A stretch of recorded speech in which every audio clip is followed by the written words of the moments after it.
Hello and welcome to the Hume podcast, Roll and Roll. For those of you who don't know us, Hume is a recruitment training business co-founded by myself, Ed Khan, and Laura Oakes. And each week we're going to be giving you 10-minute snippets into our world of recruitment, tips and tricks to help you on your journey as an agency recruiter, and hopefully some laughs along the way too. We hope you guys enjoy.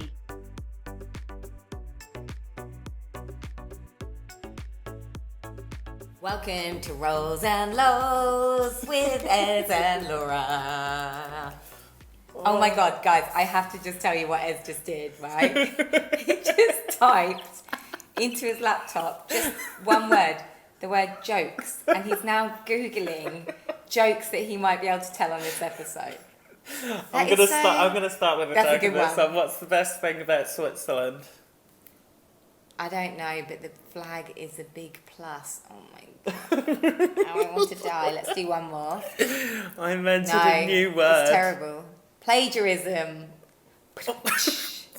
What? Did you hear about the metaphysician who's afraid of negative numbers? He'll stop at nothing to avoid them. I don't think I get that one. That was probably for smart people. He's afraid of negativeness. Why do you tell actors to break a leg? Because every play has a cast. Okay, this has to end. Okay, let's start this. Oh my God. Welcome to this week's episode. Are we really scraping the barrel of... With jokes? Yeah, probably.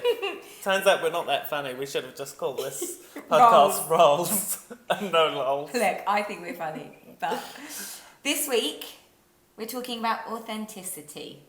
Which is one of our not favourite topics because that doesn't really make sense, but it's something that we both hold very dear to us in the way that we show up.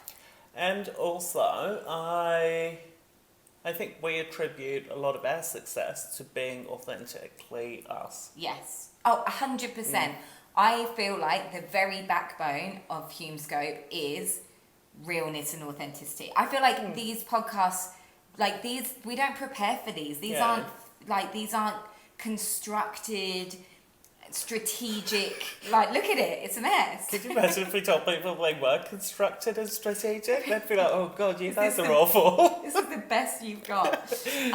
But what is important to us is that people feel like they're getting to know us. Like that's hugely important to me. And I think I spent a lot of my early recruitment career playing the role of like being in my matching suit and going out with my compendium and being like the corporate version of myself, and that's just not me. And I genuinely got better at this job when I stopped caring so much about how it looked. And I think I've always had issues with authority in that sense. Like I was always being pulled up on my dress code and just things like that. Authority sounded like you'd been to prison. No, but I'm not very Laura good. Holmes has not been to prison. I'm not. Yeah, I'll just preface that. But I'm not very good with being told to fit into a box. Yeah. And I feel very self-conscious when I can't be fully myself. And I think the hardest thing with that is being okay with not being someone's flavour.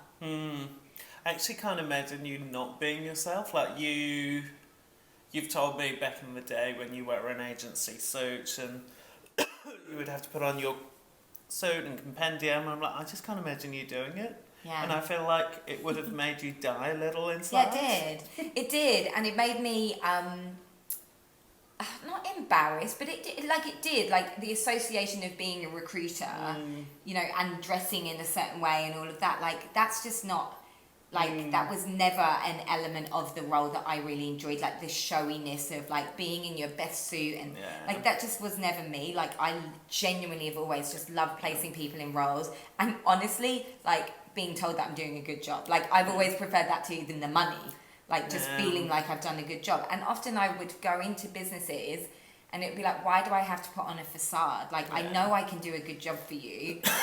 Why do I have to act in a way that isn't authentic? Yeah, it's funny, isn't it? When I started in recruitment, we were told that we had to be a certain way. We were told we had to write emails a certain way. We couldn't put too much personality in them. I mean, forget about social media. You can never write anything about work on social media. They would not allow it. You had to wear a certain type of suit. You had to dress a certain way. And it was all this sort of cookie cutter. We want everyone to be the same. The standard. Yeah. And I think to an extent that might have worked 15, 20 years ago. I think people associated a suit with professionalism and being able to do the job. I think it's the complete opposite now. Bar a few industry sectors, I think it is the complete opposite. I would personally want to work with someone that was completely themselves because I would know where I stood with that person and I would trust them. Yeah. And I think the complete opposite with someone coming at me as a service provider in a suit, I'd be like, I know what I was like when I used to wear a suit. I was pretending to be a certain version of me that I thought I had to portray, but I wasn't being completely me. Yeah. And so I wouldn't trust someone, a service provider coming at me. Where you felt like there was a facade, and they were essentially two different people, one separate version of themselves and then this work version. And I think because a training session that I run is on like account management, right? And how to become a bit of a chameleon to your clients. And in that, what I mean in that is how to emulate people's and open people up to the best of your ability by mirroring their communication style. But what I'm always very, very set on when I run that session is that doesn't mean that personality-wise you have to change. Like mirroring someone or adapting or amending to make them more comfortable or to make them open up is a huge part of relationship management. You're not just going to barge into a situation where you recognise that you've got someone who is quite a slow buyer, who is quite quiet and you just barrel in with your level of confidence. You still need to adjust and amend your style, but I think what it comes down to is not wavering on your values. And so one thing that is a big value of mine is I should not be judged on how I look. I should be judged on the work that I do, which is why I'm always so I'm sat here in it's not about how I look on this podcast. Got a stray hair still. Oh my God, that's so annoying. There. No, it's like there. This is what I mean. And if I was judged on this mess, we wouldn't get anywhere. But that's always been a real bugbear of mine. Like, you have to look a certain way to be taken seriously. And so I think it's authenticity for me is being true to your values and what you think is important and being judged on the quality of work that you do. Yeah. But that doesn't mean that you don't have to work on the way that you deal with people. Yeah, that's a really good point, actually. The adjusting to someone's, maybe it might be tone of voice, the type of language they're using. If you are wanting to build a relationship, yes, you do have to adjust ever so slightly your approach and mirror, but the essence of who you are should remain the same. How you behave, what your values are. Yeah, all of that should remain the same. And I think what you go into with that type of conversation with is ultimately what, for me, as an example, every conversation I have with anyone in my life, I always want the other person to feel cared for, to feel listened, and to walk away going, oh, this is a good guy. Yeah. And that's ultimately everything else I can change, it can alter, and if you're speaking quicker, I'll speak quicker, to go, okay, this is how you make someone feel. But how I go into it going, how do I want someone to leave feeling? And it's never anything other than I want them to feel better about the conversation with me, I want them to feel like they've walked away with something of value, or have had a fun conversation and maybe they've smiled, maybe they've laughed, I've made their day a little bit better. That's essentially the essence of what I bring into a conversation. Laughed at you. Or laughed at me. It was such a lovely sentimental moment and I was like, I'm about to ruin it. I can't wait for him to stop talking so I can ruin this. You said it earlier, you said I don't know if you said your career changed or your life, I don't know if you said life changed. But both. Yeah, I think that's exactly the same for me. When it unlocked in me and I was like, oh, I can be completely who I am.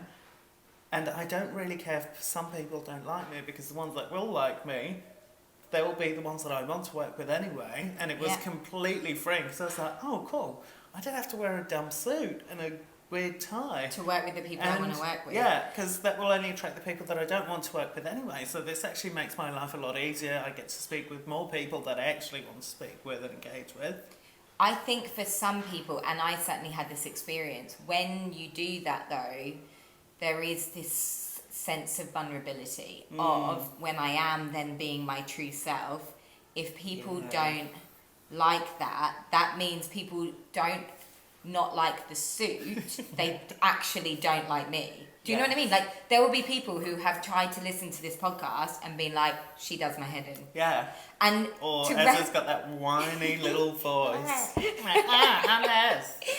To reconcile that is quite big personal work. And I think, you know, showing up with authenticity does require a level of personal belief in that I have to feel comfortable with who I am first. And you've totally got to be willing and okay with the fact that some people just will not like you. It's not going to be some people's cup of tea. Like, seriously, I hazard a guess, of the 9,000 people that are connected with me, I'm quite certain quite a lot of them, every time they see a post, would go, oh, for fuck's sakes, Ez again. He's so annoying. Oh God, but that's totally fine. I'm totally fine with that because I'm actually bringing my complete self to everything that I do. I'm like, that's fine. Some people might not like me.